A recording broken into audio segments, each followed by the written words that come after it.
Welcome to the Pride of Palawan, the beauty of San Vicente. San Vicente is ruled by Mayor Honorable Ami Roa Alvarez and Vice Mayor Honorable Antonio V. Gonzalez. Geography. Location. Nestled in the northwest of Palawan's mainland, bounded by the Philippine West Sea in the west, the municipality of Taytay in the north, Rojas in the east, and city of Puerto Princesa in the southwest. Land area 5,797.6,525 hectares.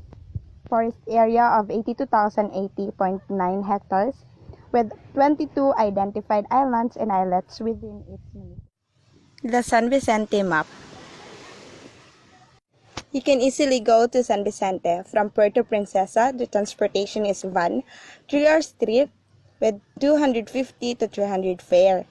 With bus, 5-hour trip, 150 to 200 fare. And airplane, 1K to 2K, 45 minutes trip. Commonly, the Xavier Terminal, Noda, Recaro, SBE Transport, and Air1. San Vicente's distance from the city is 186 kilometers from Puerto Princesa City, or 116 miles. 2-hour trip from PPC to Rojas, 1-hour Rojas to San Vicente. The history. In 1952, migrants from Manamok, an island of the Cuyo archipelago, arrived in a place called Malagnang, a city of Kinding, formerly part of Puerto Princesa City. The first to arrive were the Randal brothers, Alberto Radam and Marcelino Gajano with their families. After some time, their relatives followed, forming a small community which gave rise to the election of Anastasio Dandal as the first barrio lieutenant. The small ethnic group of Agutaynon and Cuyunon increased in number, and with the increased disputes emerged, particularly in the choice of the town's patron saint.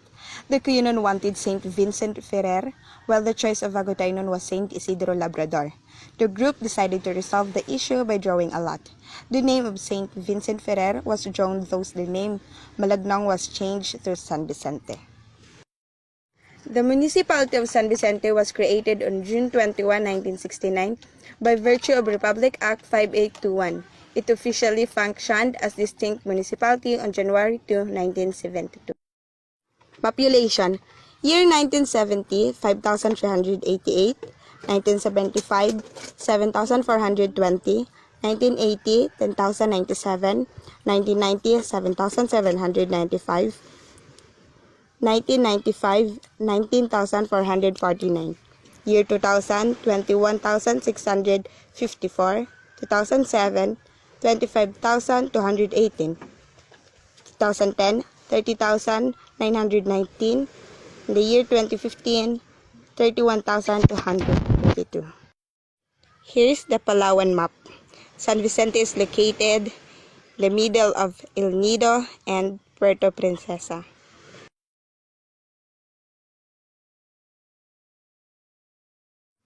San Vicente is politically subdivided into 10 barangays: Alimanguan, Binga, Karuray, New Villafreya or Kimdeng, New Agutaya, New Canipo, Port Barton, Poblacion, San Isidro, and Santo Niño, where the Poblacion is the main town of the San Vicente.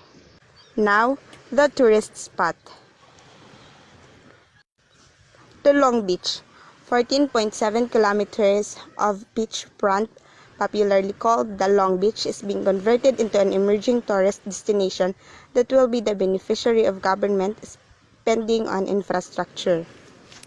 Taxi, Beach Resort, the Sunset Beach Resort, Peace and Love Resort, Farmville, Club Agutaya, Bato ni Ningning, Alimanguan Rock Formation, Alimanguan View Deck, Naunau Beach, Port Barton, Secret Paradise, Port Barton, German Island, Port Barton, Laptop Cove, Exotic Island, Bundi Island, Camoayan Falls, Negaho Falls, Ilabante Falls. The festival in San Vicente is known as Malagnang Festival, celebrated every year in month of June.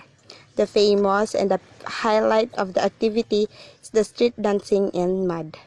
The activities you can do in San Vicente is snorkeling, skydiving, hiking, swimming, bonding, outing, adventure, food trip, and many more. What are you waiting for? Come to enjoy and experience the beauty of San Vicente.